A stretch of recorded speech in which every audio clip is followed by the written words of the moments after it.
Bismillahirrahmanirrahim. Assalamualaikum warahmatullahi wabarakatuh. Kita buka majlis kita dengan ummul kitab Al-Fatihah.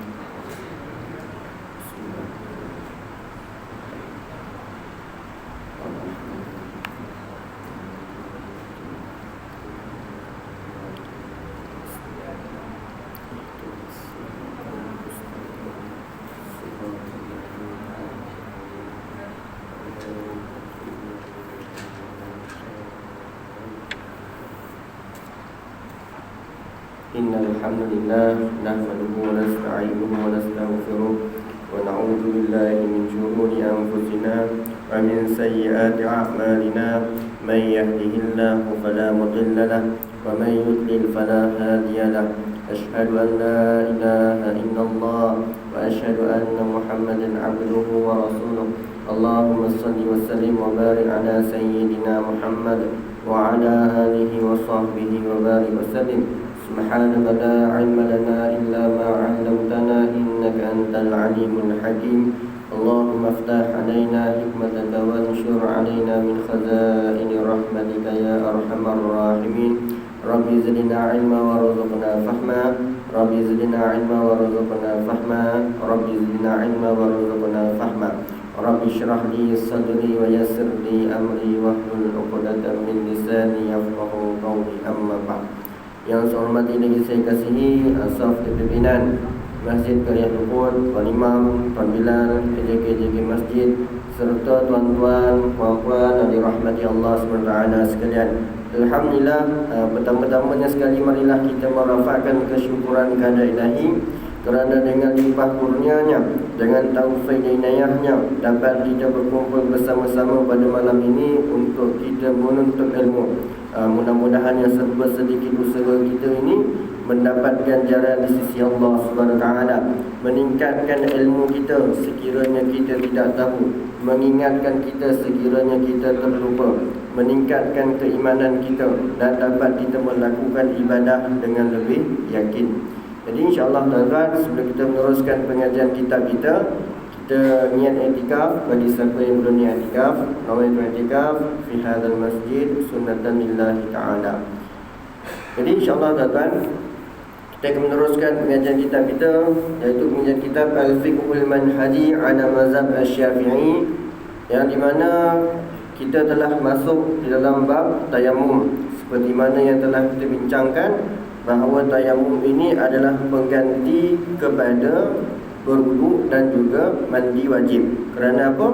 Kerana wuduk ni memerlukan air dan juga mandi wajib ni pun memerlukan air. Jadi sekiranya kita terhalang daripada menggunakan air seperti ketiadaannya, maka salah satu alternatif ataupun cara yang lain adalah dengan menggunakan tayamum.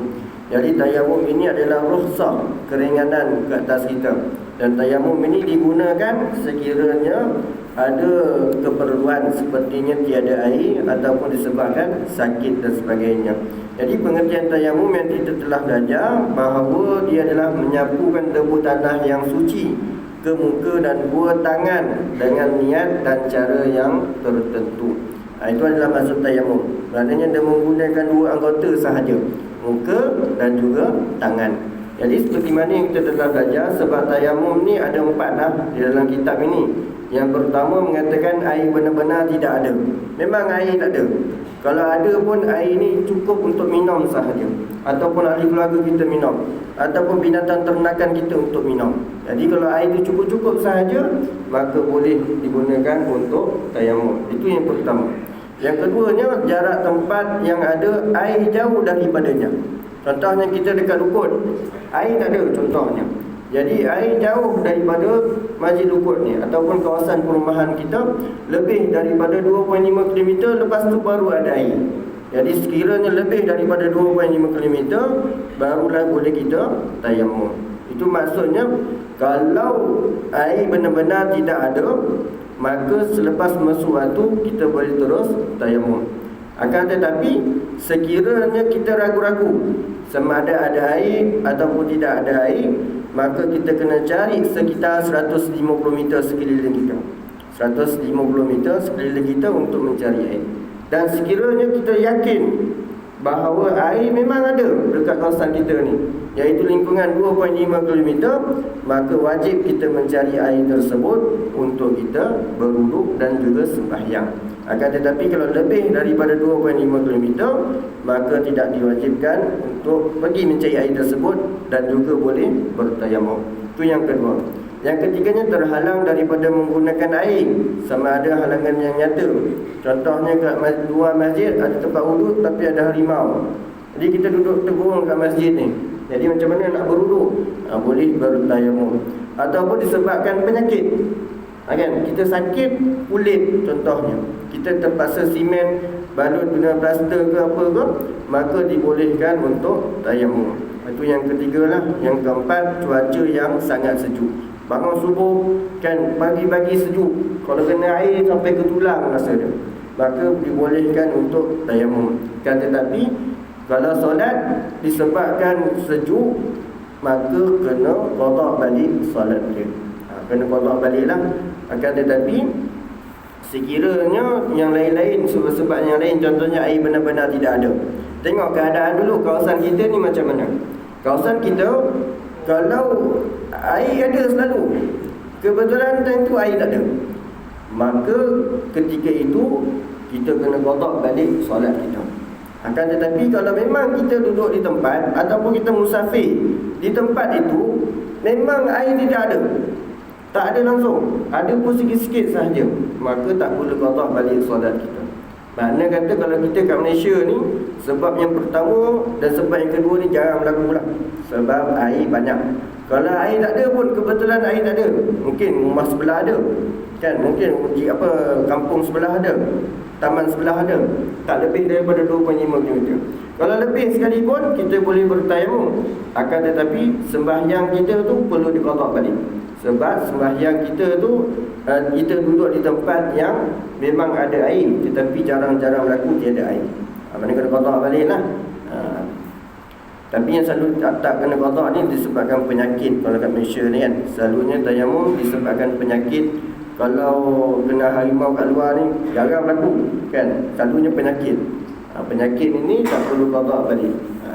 Akan tetapi dengan syarat-syarat dia lah yang kita cakapkan sebelum ni. Kalau nak contohnya, kaki kita kena balut dengan simen. Sebelum tu kita kena berwuduk, sebelum kena simen tersebut. Maknanya kita dalam keadaan suci, kemudian kaki kita kena simen. Maknanya kata kita dalam keadaan bersuci, kita simen tersebut, kemudian kita sembahyang, dalam masa sama kita tayamum, kemudian tak perlu qada balik. Kan tetapi kalau kita dalam keadaan berhadas sebelum bersimen tersebut dan simen sepenuh kaki kita, maka perlu qada balik solat kita. Itu dalam keadaan-keadaan tertentu lah. Maknanya kata kena qada balik solat dia. Itu yang sebab tayamum. Pada malam ini tuan-tuan dan puan-puan, malam ini insya-Allah kita akan mempelajari syarat-syarat tayamum. Syarat tayamum ni penting kerana sebelum kita nak memulakan tayamum ni, kita kena menggunakan inilah syarat-syarat dia ni. Syarat apa maksud syarat? Syarat ini wajib dilaksanakan, akan tetapi syarat ini bukan sebahagian daripada tayamum tersebut. Rukun lain, rukun ni wajib juga dilaksanakan, tetapi rukun ni sebahagian daripada tayamum itu tersebut. Jadi syarat ini pun perlu dipenuhi juga, iaitu yang pertama, mengetahui masuk waktu solat. Jadi bila masuk waktu solat, contohnya Isyak 8.20, kita tayamum 8.18, sah tak sah tayamum kita? Kita tayamum 8.18, kemudian kita masuk waktu 8.20, kita sembahyang Isyak menggunakan tayamum 8.18 tadi, sah tak tayamum kita?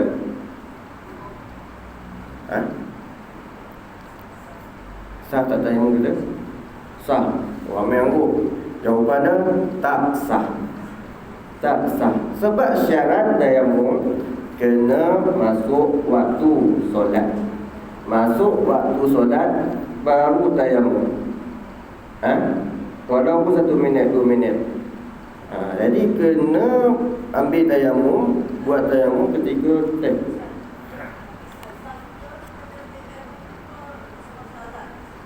Puasa azan pun boleh, asalkan masuk waktu solat. Masuk waktu solat 8.20, terus tayamum. Tapi 8.19, 8.18 tayamum, tak sah tayamum tersebut. Dan dia kena tahu masuk waktu solat dengan yakin. Contohnya 8.20, dia was-was lagi dah masuk waktu ke belum ni. Tak apalah, tayamum lah. Ketika itu isyak dah masuk, tapi dia was-was. Sah ke tak sah tayamum kan? Tak sah. Sebab syarat dia kena mengetahui masuk waktu solat ia dengan lebih yakin. Yakin waktu masuk waktu solat, ketika itulah baru kita tayamum. 8.20 masuk isyak. Apa dalil kita? Kenapa kita yakin? Sebab Bilal azan. Ataupun kita duduk kat masjid, kita tengok waktu solat, oh 8.20, itu dalil kita. Jadi kita pun kuat mengatakan telah masuk waktu, kemudian kita tayamum, dan kemudian kita barulah solat. Itu yang pertama, syarat adalah. Kemudian syarat yang kedua, mencari air selepas masuk waktu solat. Ini sekiranya dia macam ragu ataupun tidak. Dia ragu ada air ke tak ada air ni. Macam yang situasi yang kedua ni kan. Sebab tayamum ni jarak tempat yang ada jauh daripadanya. Dan dia kena cari air setelah masuk waktu solat. Kalau dia 8.20 isyak, 8.10 dia cari air, kemudian masuk waktu dia tayamum, kemudian dia sembahyang. Sah tak sah sembahyang? Sah ke tak sah sembahyang? Dia cari air 8.10, kemudian 8.20 dia cakap tak ada air dah ni. Kemudian dia pun tayamum 8.20 masuk isyak, kemudian dia sembahyang. Tak sah ke tayamum? Jawapan dia tak sah. Tak sah. Sebab syarat tayamum kena cari air selepas masuk waktu. Masuk waktu solat 8.20 barulah dia cari air. 8.20 isyak baru dia cari air. Akan tetapi macam saya cakap lah, 3 situasi. Kalau dia betul-betul memang yakin, memang tak ada air kat kawasan dia, 8.20 ni, duduk kat padang pasir 8.20, tak ada air, dia boleh terus tayamum sembahyang. Akan tetapi situasi yang kedua, dia rasa ada air ni, ada syak pasang ke, ada air tak ada air ni, ada. Lepas masuk waktu solat, dia cari air. Cari air, kalau perasaan dia situasi yang kedua ni, ada air ataupun tidak ada air, dia kena cari sekitar 150 meter kan. Kemudian ke situasi yang ketiga, sekiranya dia cari air sekitar 150 meter contohnya, kemudian ada kawan call dia, ada air kat sini, tapi dalam lingkungan 2.5 km, dia wajib pergi dekat kawasan tersebut. Sebab apa? Sebab kawan dia dah bagi tahu dah ada air kat sana. Mana dia dah yakin lah. Bila yakin ni, dia wajib pergi sekitar 2.5 km selepas masuk waktu solat. Cari air selepas waktu solat, kemudian barulah tayamum, kemudian barulah boleh solat, dan solat dia sah. Kalau dia buat sebelum masuk waktu, sembahyang dia tu tak sah dan dia wajib qada balik solat dia.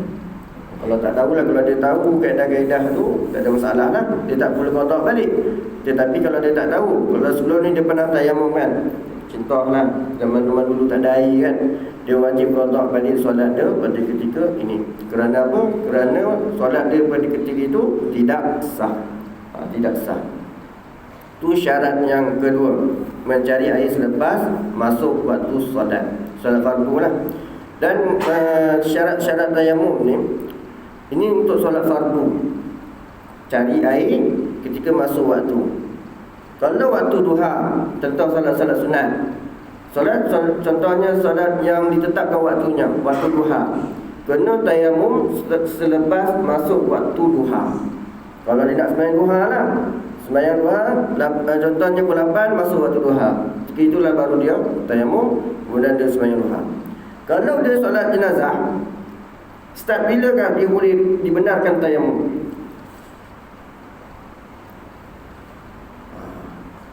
Kalau air tak ada ni, tapi nak kena mandikan jenazah juga,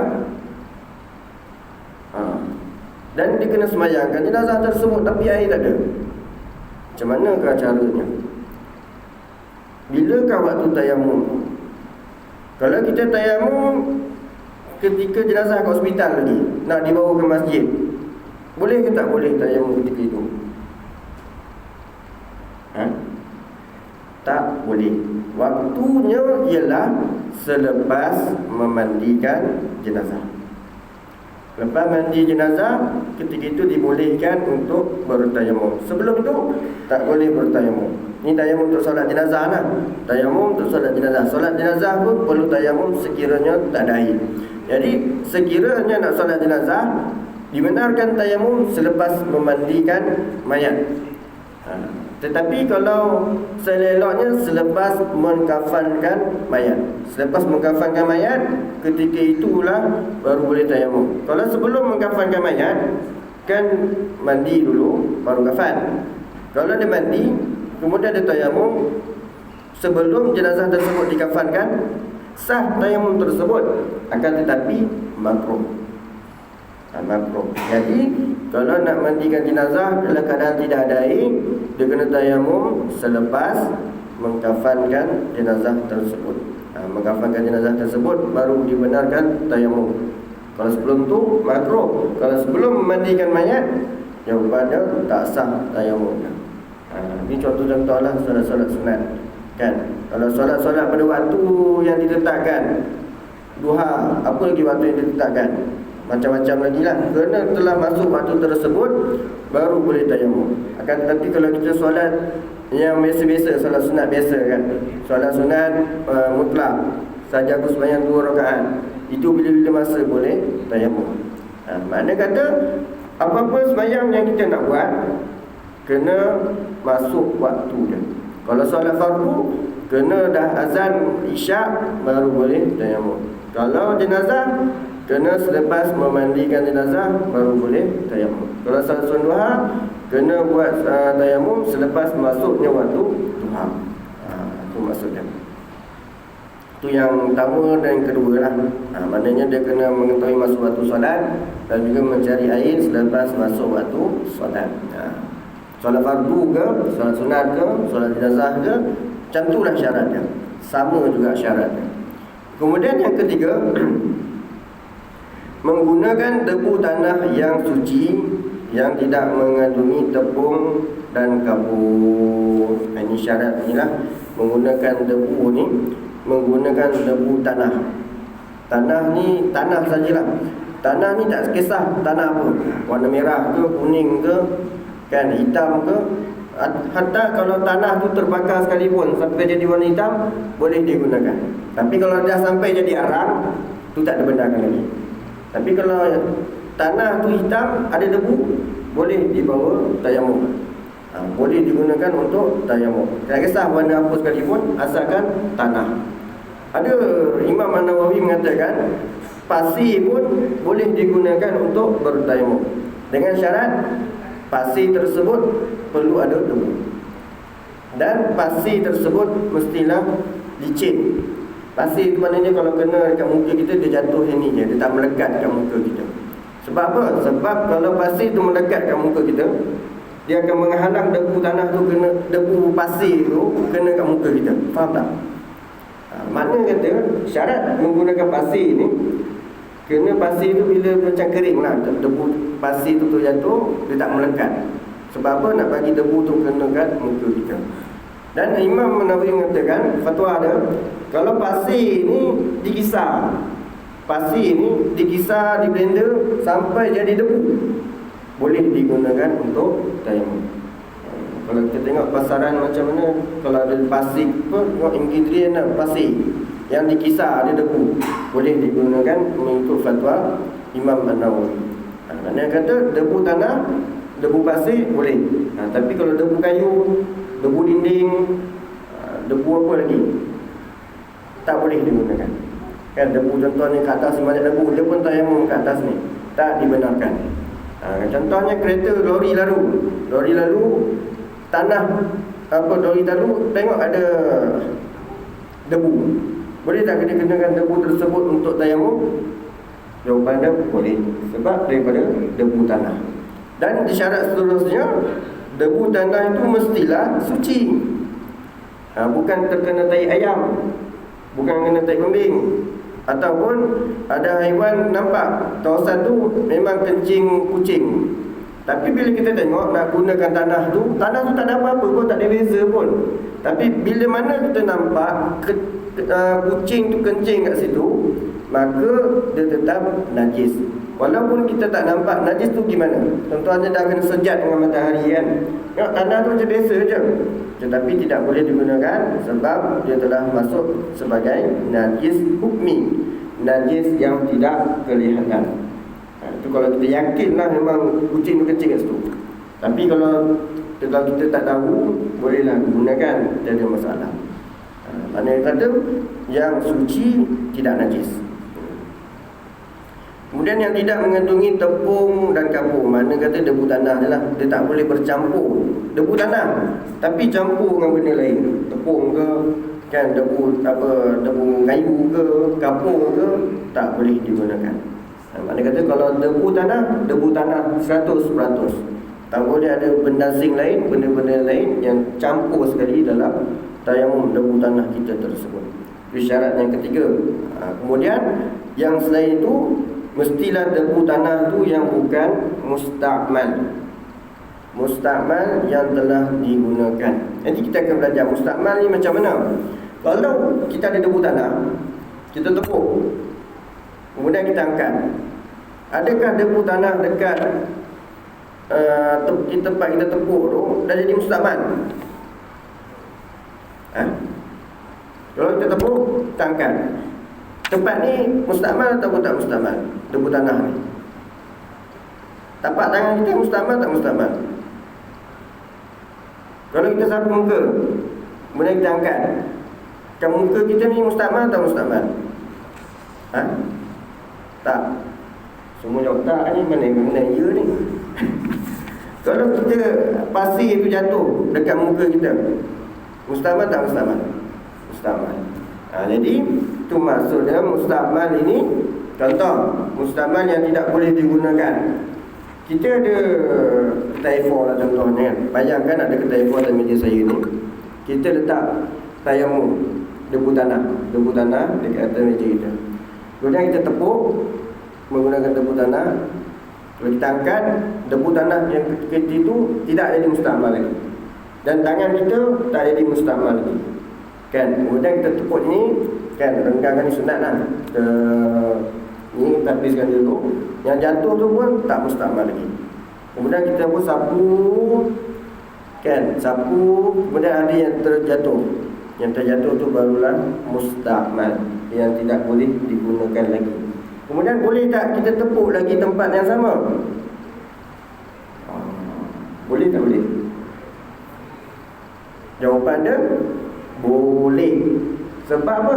Sebab debu tanah yang kat A4 tu bukan musta'mal, boleh digunakan lagi untuk sapu. Yang kita pula boleh. Dan kalau ada lagi kat kedai A4 tu, boleh tak digunakan? Contohnya kan satu solat fardu, satu tayamum sahaja, kan. Kalau orang lain pula guna, pinjam aku tak ada lah, boleh tak boleh? Boleh, selagi mana ada debu tanah kat situ. Kalau kita guna 1000 kali pun boleh tak boleh? Boleh, selagi ada, kan. Contohnya dekat masjid ni tak ada air, lalu ada harimau, ada seorang ni bawa debu tanah, dia seorang je ada. Semua ni boleh tak mencukupi? Jawapan dia boleh, kan. Kalau disebut kan, kalau banyak, kalau ada. Tapi kena mengikut sunat lah. Sunat dia ni dan jangan habis pernah, habis ni habis lah, dah tak ada dah. Tapi habis ni sikit ada lagi kesan tu, orang lain boleh guna. Banyak kali pun tak apa, orang ramai sekali pun boleh guna. Tu musta'mal ni bila dah cabut daripada anggota tayamum, maknanya dah terlepas lah. Itu maksud yang menjadi musta'mal. Itu syarat yang ketiga. Syarat yang keempat, mestilah menghilangkan najis terlebih dahulu. Contoh, baju kita kena kotoran. Kemudian boleh tak kita mengambil tayamum dalam keadaan badan kita ada najis? Jawapannya tak boleh. Walaupun ketika itu belum solat lagi. Dia berbeza dengan berwuduk. Wuduk, kalau kita berwuduk dalam keadaan badan kita ni ada najis, wuduk kita tu sah. Wuduk kita tu sah. Kan? Akan tetapi sekiranya tayamum, badan kita terdapat najis, kita tak boleh tayamum selagi tidak menghilangkan najis terlebih dahulu. Itu syarat kan? Syarat dia kena menghilangkan najis terlebih dahulu. Contohnya pakaian kita terkena najis, sebelum ambil tayamum, tukar pakaian kita dulu. Jangan kita tayamum baru tukar pakaian. Tak boleh. Tayamum kita tu tak sah. Kan? Tetapi kalau kita tukar pakaian kita yang kotor tu dengan pakaian yang bersih, kemudian kita tayamum, sah tayamum kita. Kemudian barulah boleh bersembahyang. Berbeza dengan wuduk. Wuduk dalam keadaan kita bernajis, sah wuduk kita. Tetapi kalau kita tak dapat nak menghilangkan najis, macam mana hilangkan najis kan? Kan? Air pun tak ada. Kan bukan kena kat baju, kena kat tangan. Tangan kita najis lah kan, nanah ke apa ke. Macam mana nak buat? Jadi boleh tayamum, tetapi kalau orang yang keadaan macam ini, kena qada balik solatnya. Sebab solat dia tu, solat dia pada ketika itu adalah solat menghormati waktu. Itu syarat dia lah. Syarat dia.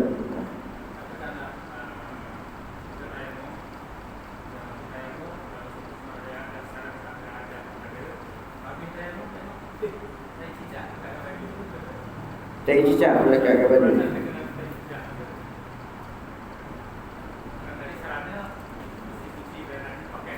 Okey.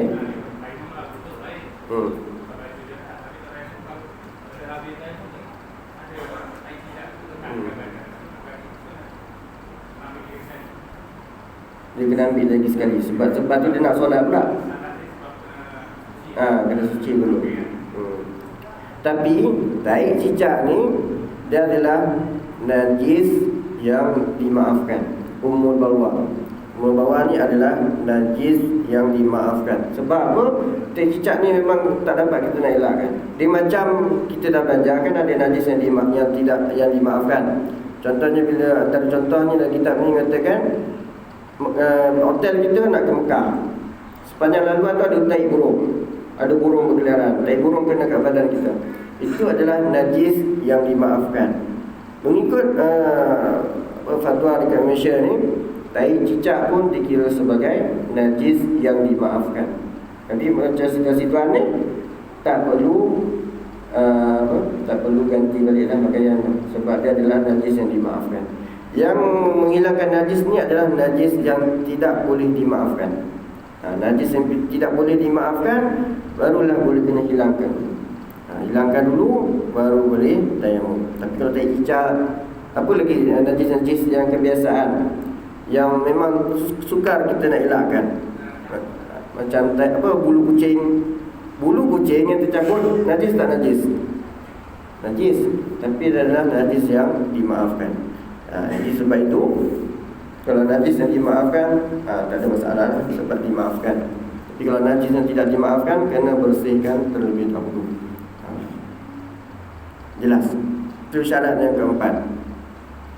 Syarat yang kelima, kena menentukan kiblat sebelum bertayamum. Ini pendapat Ibn Hajar, pendapat Imam Ar-Ramli dalam mazhab Syafi'i juga.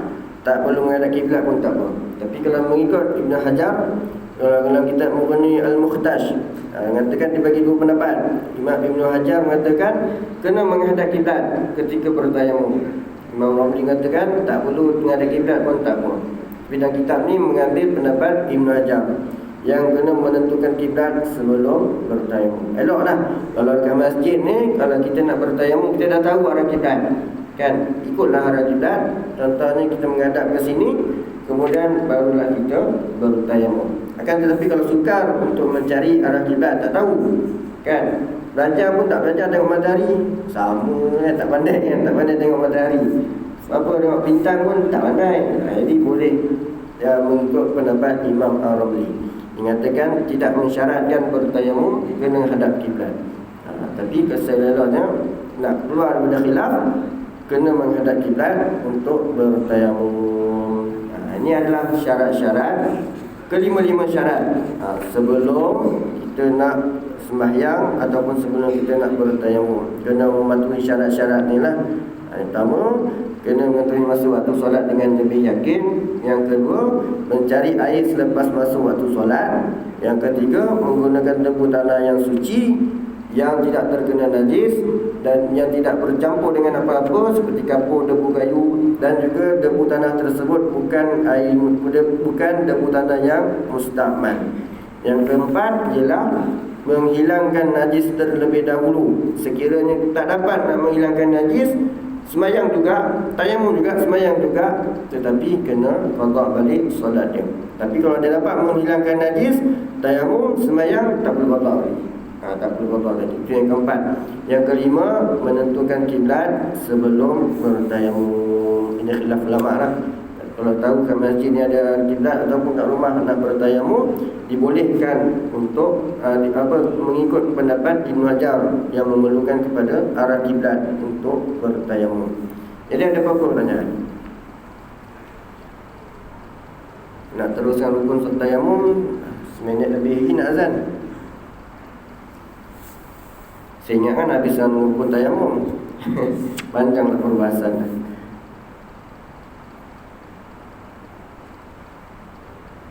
Ada? Tak ada ya? Kalau tak ada pertanyaan, ni kita tanya siapa ni?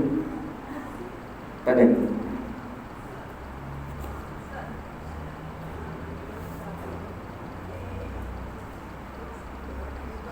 Okey. Dia tak tunjukkan arah kiblat.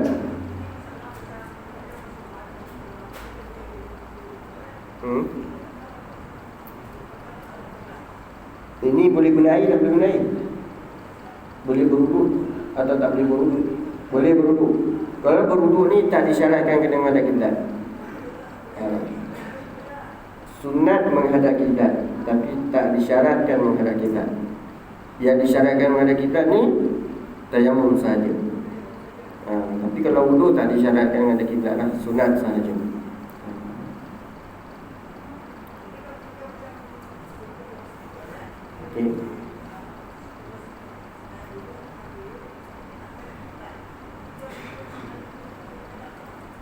Okey, kalau macam tu, semayang dia adalah semayang menghormati waktu. Kita kena qada balik lah. Sebab syarat sah semayang kena menghadap kiblat. Okey.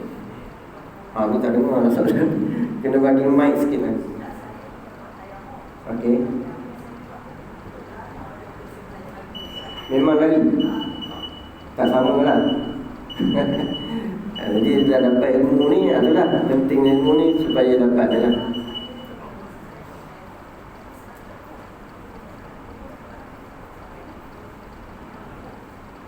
Tak ada masalah kalau tepuk tu kena. Dan yang tangan bertepuk yang lain.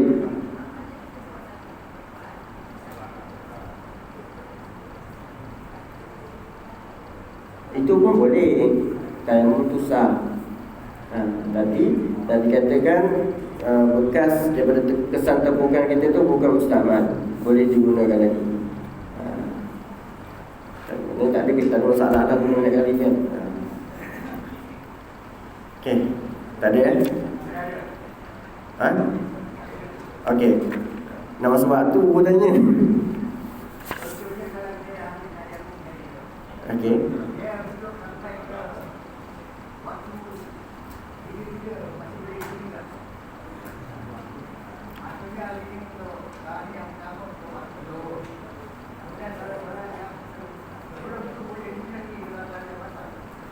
Okey, satu tayamum untuk satu solat fardu sahaja.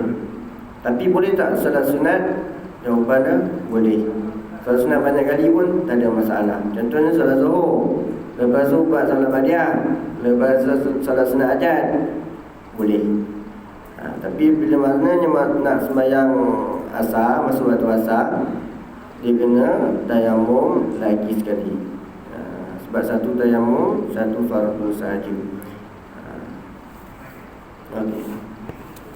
InsyaAllah kita ada beberapa pertanyaan. Cukup sekadar ini saja. Yang baik datang daripada Allah SWT dan yang buruk datang daripada saya sendiri. Hakikat yang kedua-dua datang daripada Allah SWT. Saya mohon maaf anda terkasar bahasa ataupun tersalah bicara. Aku qauli hadza wa astaghfirullah li wa lakum. Wassalamualaikum warahmatullahi wabarakatuh.